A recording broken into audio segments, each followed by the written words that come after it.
Ladies and gentlemen, the ceremony will begin momentarily. If you have not done so already, please take your seats. As a courtesy, please silence all cell phones and other electronic devices.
Good morning, ladies and gentlemen. Welcome to the Medal of Honor induction ceremony in honor of Major Nicholas Dockery. The honoree was presented our nation's highest and most prestigious award for valor by the President of the United States, the Medal of Honor. This morning, he will formally be inducted into the Pentagon's most sacred place, the Hall of Heroes. Our hosts for today's ceremony are the Secretary of War, the Honorable Pete Hegseth, the Undersecretary of the Army, the Honorable Mike Obadal, the Vice Chief of Staff of the Army, General Christopher Leneve, and Sergeant Major of the Army, Michael Weimer. Ladies and gentlemen, please stand for the singing of our national anthem by Staff Sergeant Caitlin Withers and the invocation delivered by Chaplain Jack Stummy.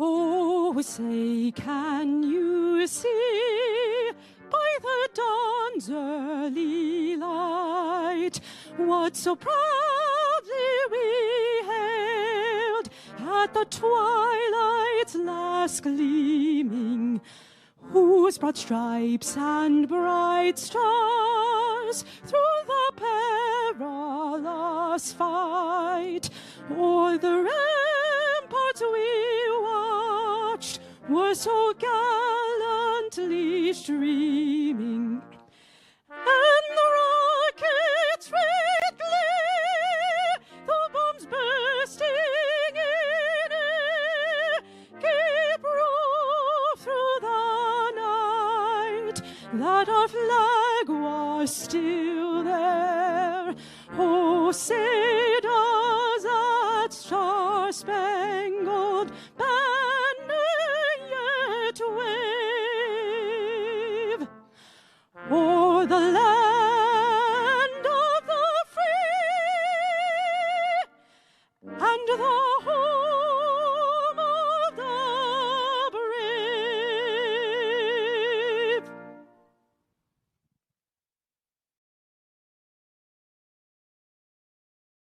I invite you to pray with me.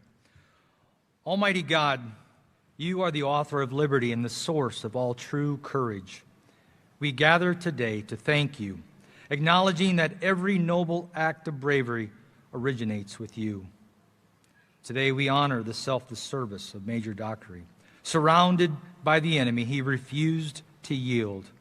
We thank you for the strength he showed that day, stepping into the chaos and leading so that others might live. Father, as he takes his place among those who wear the Medal of Honor, we recognize that this honor represents the highest standard of our armed forces.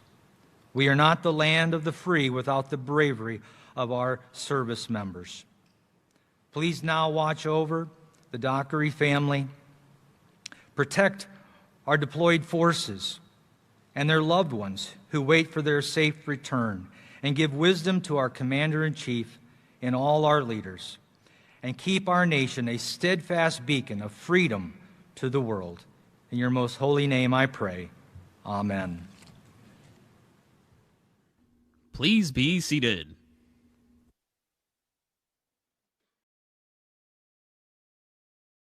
Ladies and gentlemen, the Vice Chief of Staff of the Army.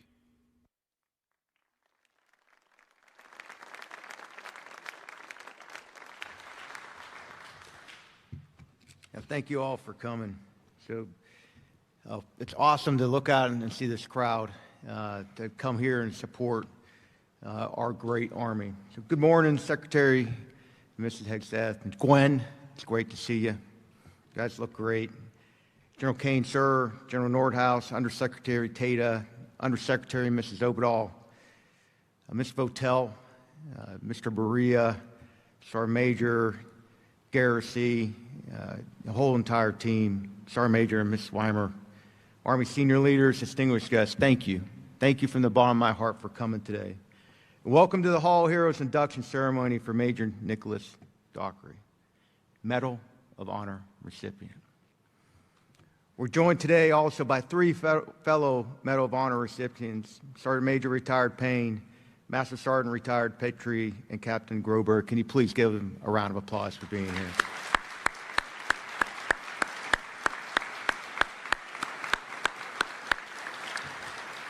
Gentlemen, thank you. Thank you for being here and just representing the incredible legacy of this award and the example you show for us all. As we begin, I'd like to start by acknowledging Nick's family, including his devoted partner, Jennifer, his wonderful grandmother who has captured all of our hearts this week, even had the president stop in his place as he was walking by to talk to her. It's been awesome to get to know you, and Mary, a dear friend, Chris and his brother, and a fellow U.S. Army soldier, his brother Blake. Thanks for coming. Army families are the backbone of our service. God bless you for your support and devotion you've shown Nick. And let's give them all a round of applause, please.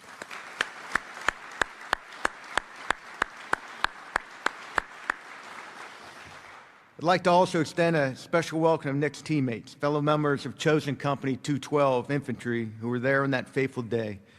Gentlemen, will you please stand so we can honor you as well.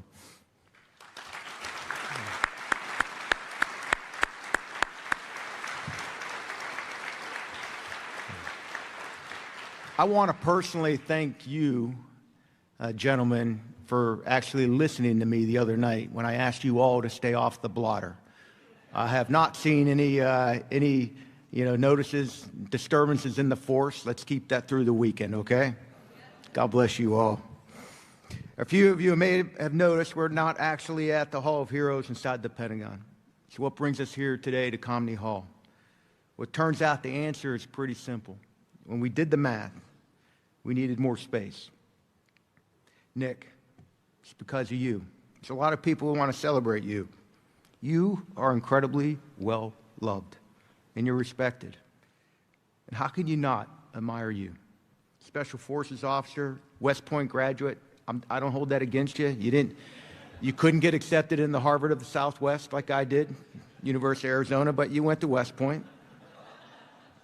White House fellow, presidential leadership scholar, Silver Star holder 2 times over, Military Times Soldier of the Year, General Douglas MacArthur Leadership Award winner, and then founder and chairman of the Nicholas Dockery Foundation. I could go on. That's the public stuff. I could go on a lot more. But as of last night, the highest honor that we as a nation can bestow, the Medal of Honor recipient. It's quite the list, brother. It's really no wonder you can't walk about 10 feet without someone stopping you and shaking your hand, as it should be.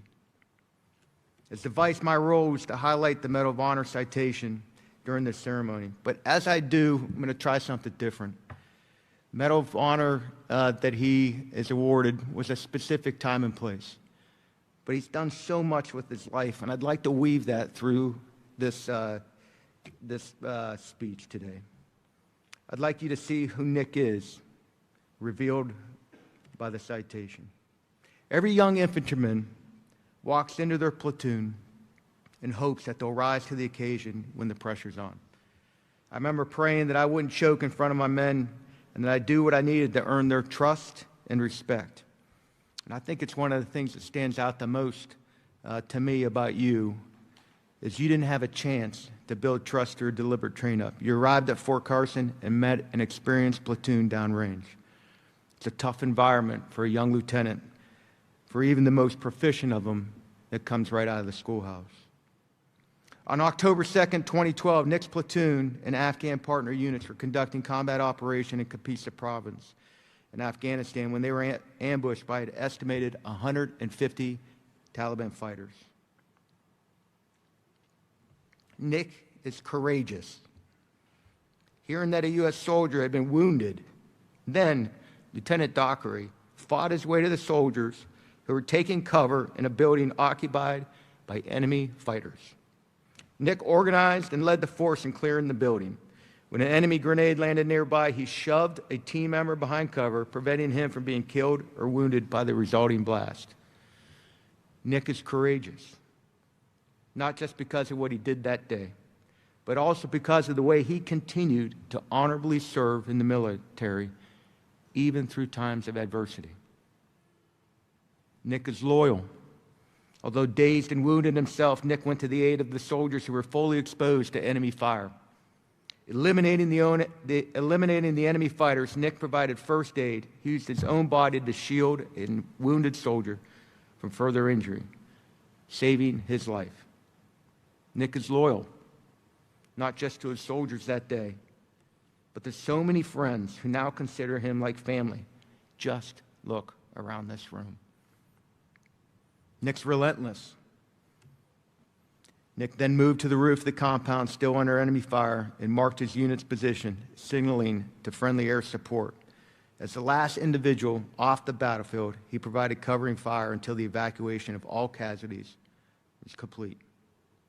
Nick is relentless, not only in that moment, but also in his current position to improve mental health outcomes for individuals who experience trauma by way of his foundation. The actions that Nick took on October 2nd, 2012 earned him the Medal of Honor and the respect of our great nation. They'll forever be memorialized in the Hall of Heroes, and deservedly so. But beyond the list of accolades and the events that I did that day, I believe you are memorialized for actually who you are. Courageous, loyal, relentless. And I know that you are continuing to demonstrate that outside the walls of this hall throughout your foundation, Nick. We are damn proud to call you a U.S. Army soldier and now a Medal of Honor recipient. God bless you, Nick. God bless your family. This will defend.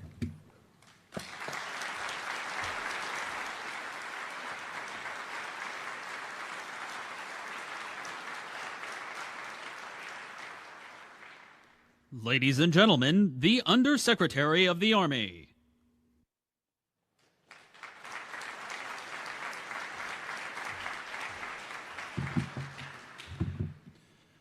Well, good morning and welcome, Mr. Secretary, Chairman, Vice, SMA, all our distinguished guests, our Medal of Honor recipients that are here. Nick, a fair warning. I have it on good authority that as you enter that society, they're going to lump a number of responsibilities on you as the new guy.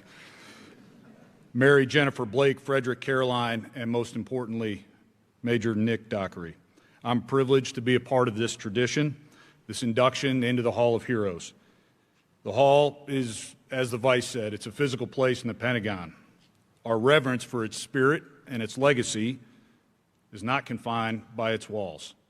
Today, that reverence fills this venue that needed to be used because of the number of people here. It's a testament to the immense heroism of Nick and the respect and admiration for the man that we honor today. To appreciate the weight of the moment, we have to consider the origins of the medal. It was established in the crucible of the American Civil War in 1861. It was created with a singular, vital purpose: to recognize actions that go so far beyond the normal call of duty that they defy the basic instinct of self-preservation. It exists because a nation that is built on the ideas of freedom and liberty must, in turn, elevate and immortalize those who are willing to pay the ultimate sacrifice to defend it. The medal cannot be won. It is not a prize to be sought.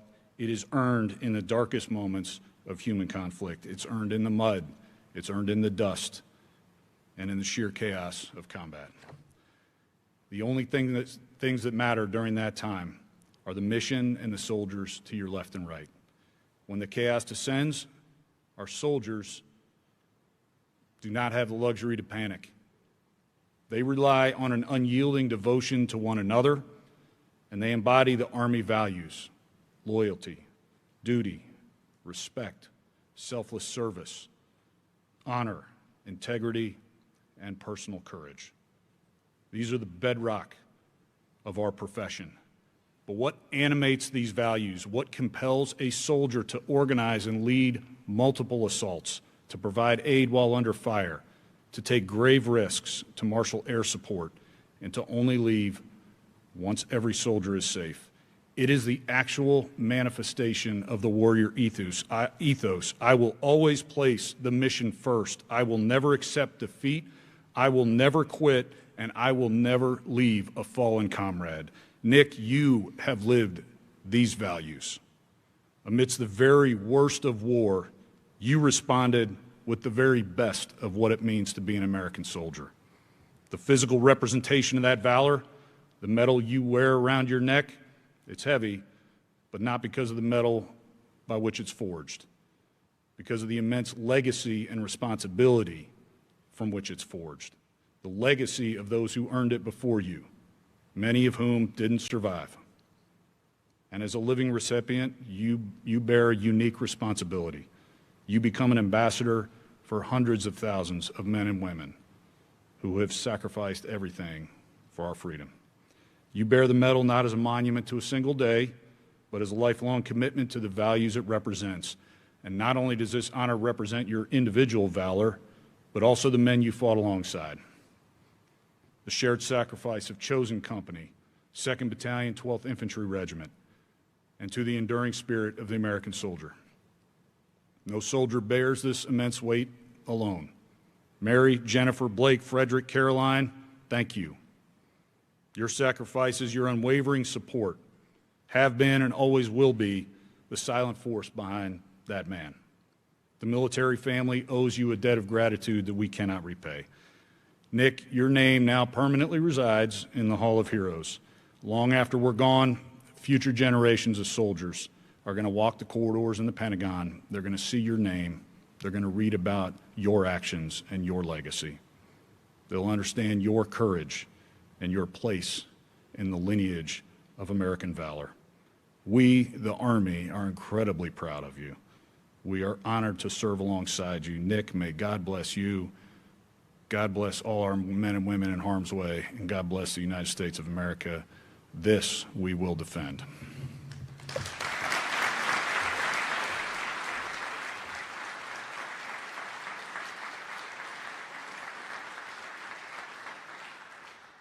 Ladies and gentlemen, the Secretary of War.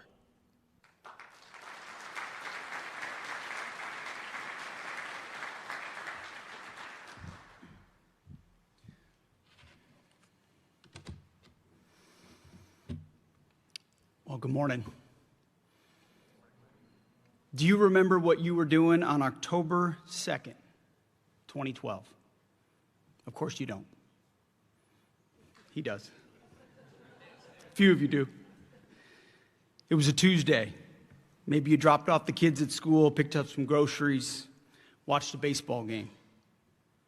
We live in a nation of such comforts because of the 1% who offer to go into harm's way, who understand the power of that date in this room.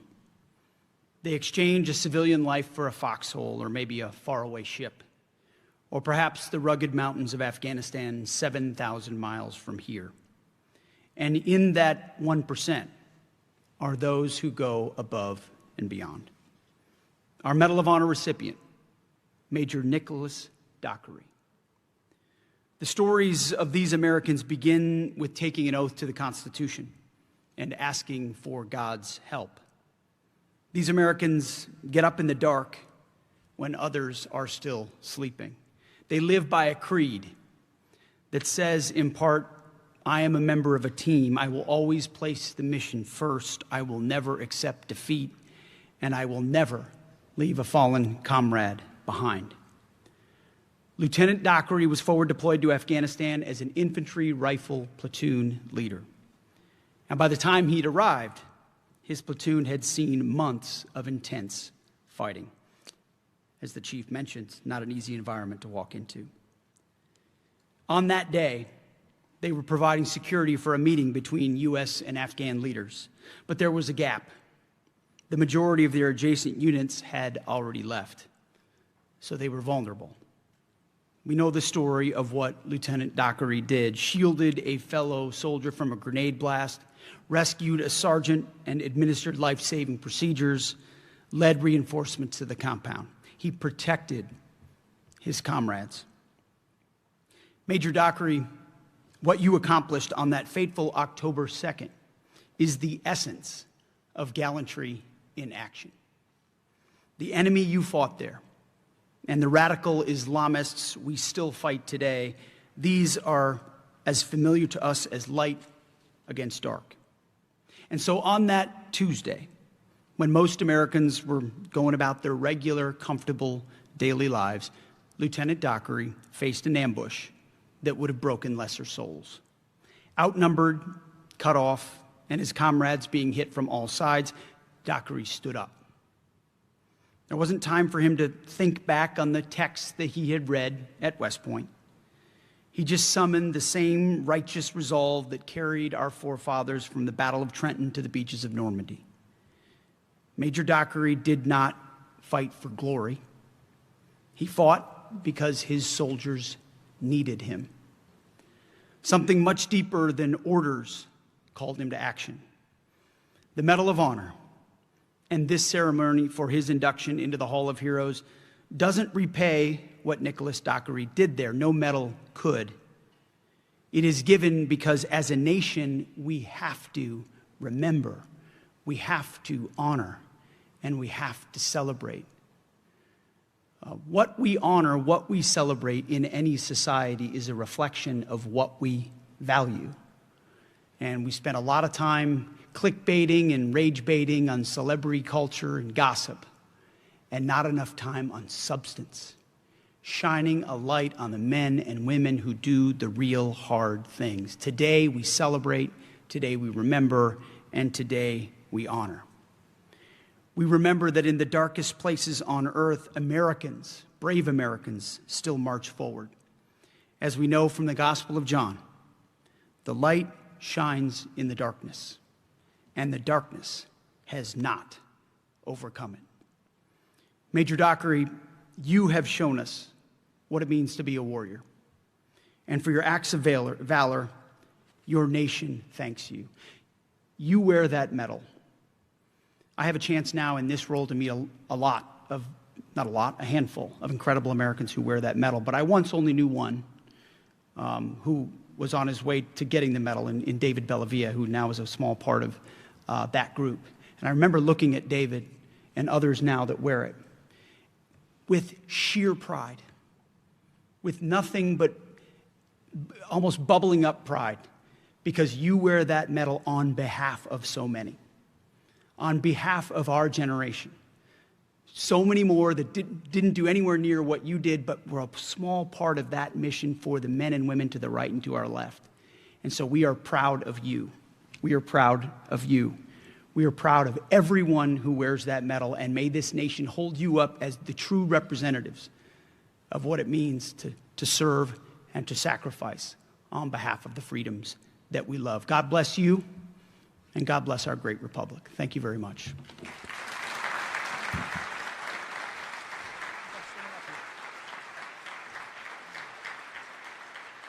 Undersecretary Obadal, General Laniv, Sergeant Major Weimer, and Major Dockery, please join Secretary Hegseth on stage for the induction ceremony. Ladies and gentlemen, please remain seated during the presentations.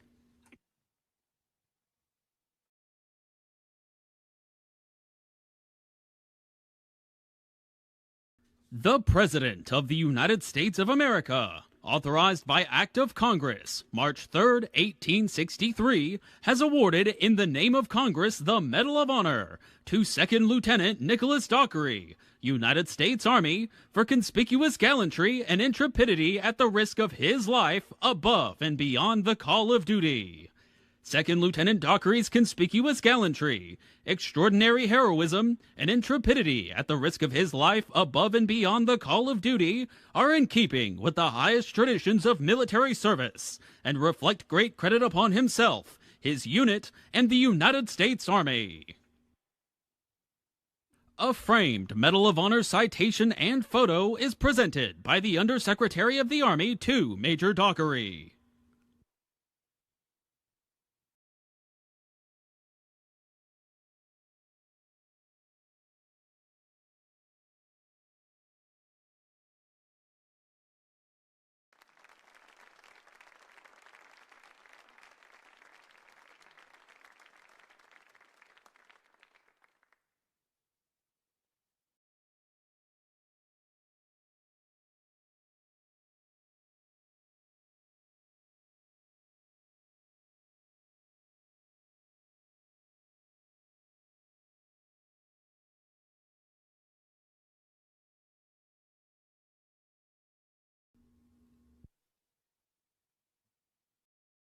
At this time, the Medal of Honor flag is presented by the Secretary of War.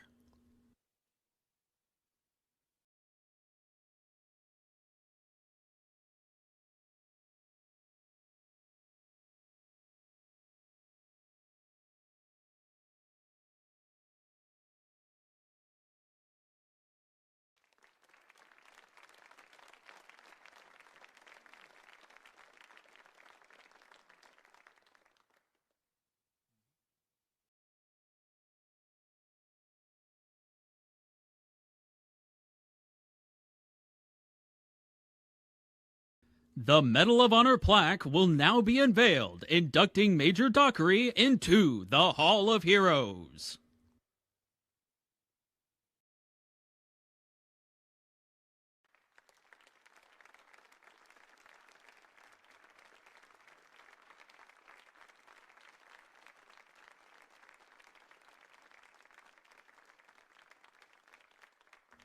Thank you, Secretary Hegseth, Undersecretary Obadal, General Laniv, Sergeant Major Weimer, and Major Dockery.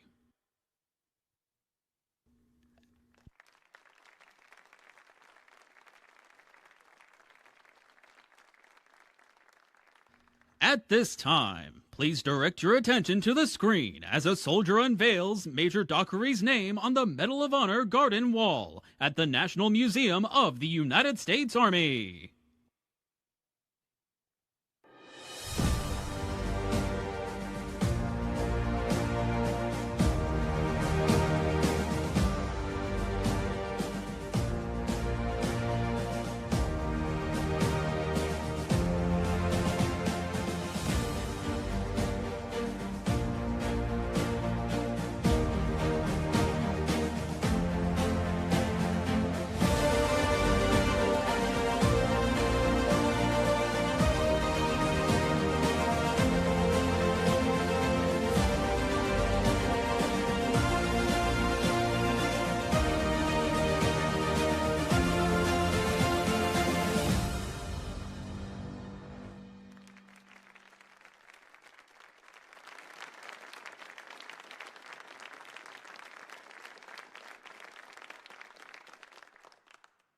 Ladies and gentlemen, Major Dockery.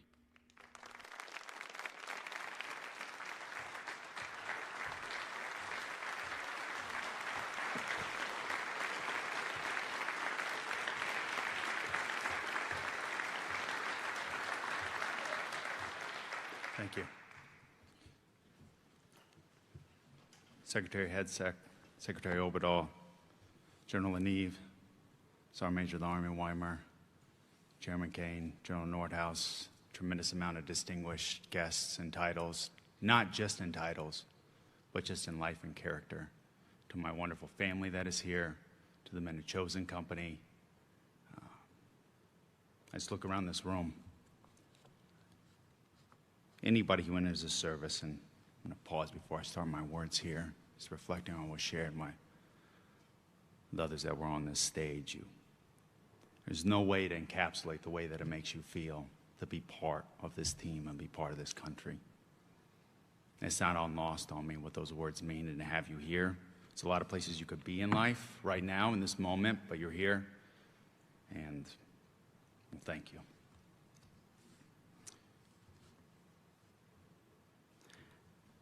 As a young boy, I spent a large part of my childhood in Kansas. If anybody's familiar with that part of the country, tornadoes are a regular part of life. And when I was 16, I remember seeing the aftermath of what a tornado can cause, specifically a place called Hoisington, Kansas. It was about 70 miles from where I was going to school at the time. You see what 200-mile-an-hour winds ripping through a small rural town, what it can do to homes, it levels them. It's the kind of wrath that only God, through nature, can unleash. And in moments, it can undo what took man decades to build. There, 1 minute is your home and your life. The next second, a town is gone. Myself, along with other students from my school, we volunteered to go out there and help. And when we arrived, I saw a movement of people from all over the state rushing in to help. I saw people of all ages helping those who had lost everything they had. They were picking through the rubble, trying to recover photographs or anything salvageable from a life where they had put down roots, where they had raised a family, where they had built a community. And I saw firsthand what we, as one people, can do for one another during a time of crisis, how we can be there for one another, how we can answer the call and render aid and support and care for those who at that time may not be able to help themselves. 5 months later, early one morning in September, I shockingly watched as many as you in this room as 2 commercial airliners crashed into the New York skyline. There in my second period math class, we all huddled around the television, confused and afraid. We watched buildings crumble. Overnight, the unity of a nation rallying together felt like something that you could physically reach out and touch. The moments in life where I watched what others in this country can do for one another made me start to realize at that age why I love this country so much, and why, like many others from my generation, we felt obligatory to enlist. To me, it was moments like this that we are fighting for. This is what we fight for, those moments. 11 years later, again, early morning, this time in October, my infantry platoon secured the outer cordon of a district center in Tagab District, Kapisa Province, Afghanistan. The parts of the story that aren't highlighted are the parts that live with me the most, in addition to what's been shared. Several key leaders from our task force and their local Afghan counterparts, our local Afghan counterparts, concluded a meeting on security and stability for the district. And at the conclusion of that meeting, as I consolidated my element on the southern edge of the village, a barrage of machine gun fire and rocket-propelled grenades impacted on and around my vehicle, along with many members from my platoon and our Afghan counterparts.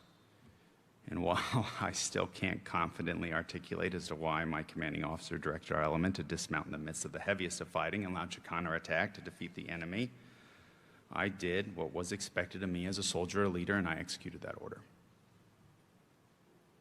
The terrain and buildings around us offered no sound line of approach on the enemy to overtake their position. The only avenue that offered any path to successfully closing the distance between us and the enemy was a line of assault directly through the engagement area.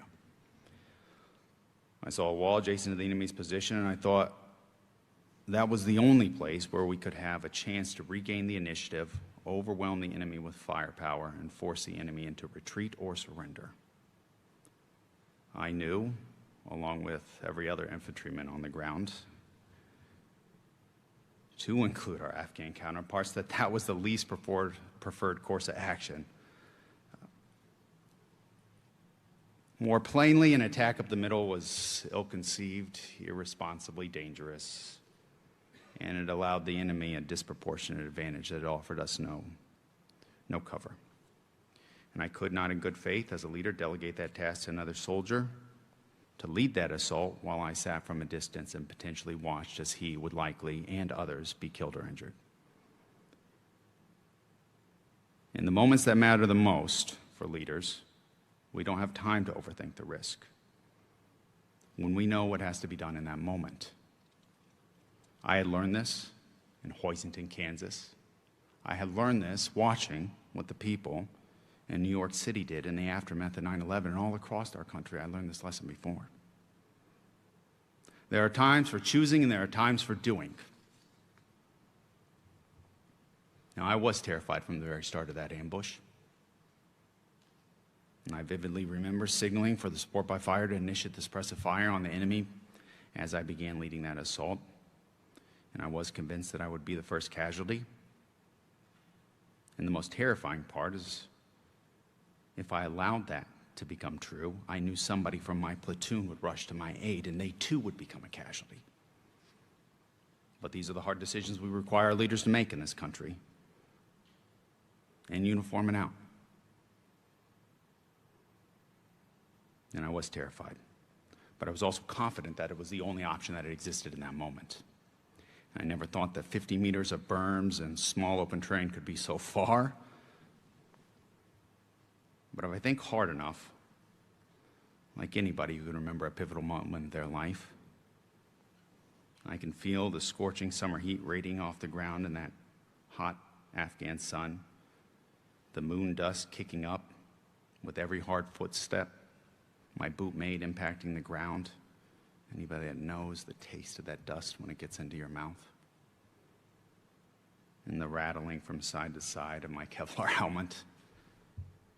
As I did my utmost to stay locked on the wall, and I can still feel the sweat dripping down my eyes and that salt getting in and blurring it and stinging. But I didn't stop until I slammed into that wall.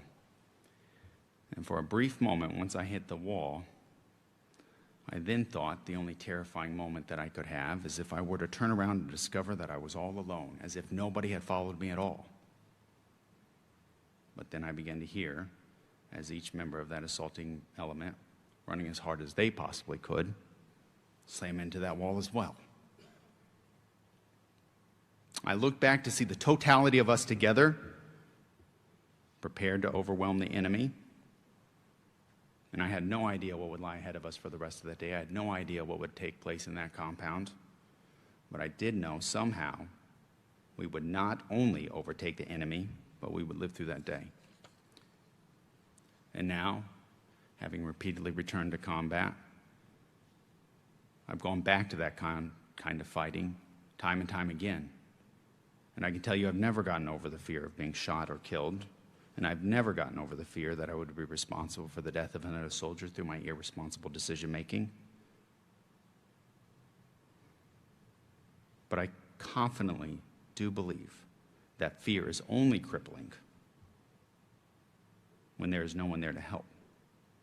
And I never again felt the fear that I would ever find myself in a dire position, in a moment of darkness, in an episode of violence or crisis, and that there would be no one around me to help. Certainly not in the United States Army, and not once I returned to America. We as a nation, we've gotten really good at unifying when we feel threatened. Down at our core value, we are all the people of Hoisington. We are the people of New York City, digging through rubble, running up burning stairwells, to help people we don't know, When the tornado actually hits, we are magnificent. When tragedy strikes, we know we won't be alone. We display acts of courage under fire that are near impossible to describe, and we find a way to be there for one another. But what troubles me the most is that on ordinary days, and the years in between tragedy and conflict, we seem to let the plot drift.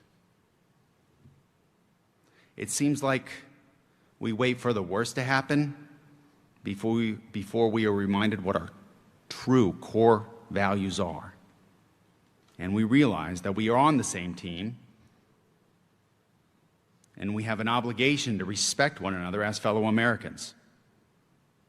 As of late, it feels like we're drifting towards something even more ominous. Americans treating fellow Americans like enemies, forgetting what Lincoln, standing on the Capitol steps not far from here, pleaded with his fellow Americans weeks before the onset of the first and only time we truly split, reminding them and us that we are friends, we are not enemies. And again, we have an obligation to maintain the bonds of affection to one another. Most days, I see opinions dismissed, people publicly criticized and dehumanized for caring about their country. And all too often now, in a way that ought to frighten us all, violence has become a reasonable alternative to respectable debate. You and I, many of us, we have seen where the road ends. And we've spent much of our lives in places where violence is the preferred solution. And I believe many of you can agree, and I believe this to my core, it is not the place that any of us would choose to be on purpose. Famously, as the story goes, a woman asked Benjamin Franklin as he was leaving the Constitutional Convention in Philadelphia if we had a republic or a monarchy. And he replied, "A republic if you can keep it." We don't like to admit this. Why would we? But our country did break. It broke once, when we decided that conversation was no longer the preferred course of action. You and I know and believe that time and time again we have demonstrated how strong we are united together, and how we feel when we help one another, respect one another, and think of ourselves as Americans first and by choice, rather than embrace this rhetoric of division that has been pushed upon us. Our history is full of people who loved this country, that continue to love this country. This room is a manifestation of that love. I'm one of those people. Even at the times in my life when I could not love myself or allow others to love me, I never once questioned my love for this country. Our nation is filled with great moments of unity. Every day there are moments of respect and compassion shared between one another. But collective unity cannot be limited to the moments in our darkest hours. It cannot be reserved solely for times of crisis. I love my country. And if we all remember this, the best of America is yet to come. Thank you. God bless the United States Army, and God bless the United States of America, and God bless all of you. Thank you.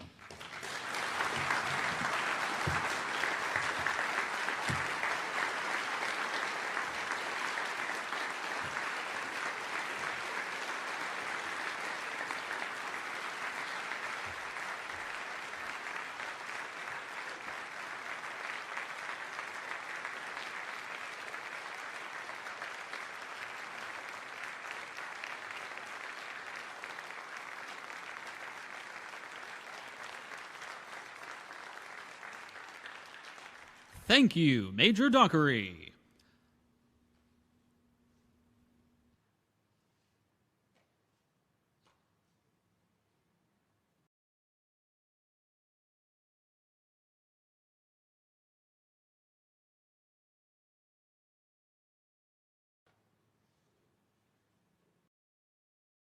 Ladies and gentlemen, please remain standing and join in the singing of the Army Song.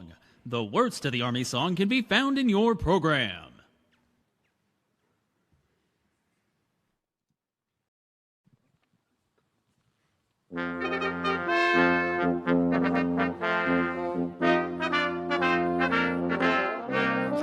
March along, sing a song with the army of the free. Count the brave, count the true, who have fought to victory. We're the army and proud of our name.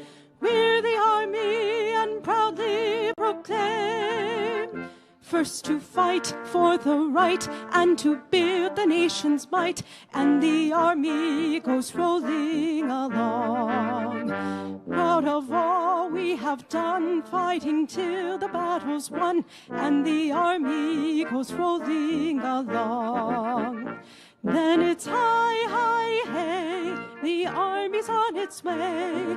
Count off the cadence loud and strong, for wherever we go, you will always know that the army goes rolling along. This concludes the Medal of Honor Hall of Heroes induction ceremony. Thank you for attending.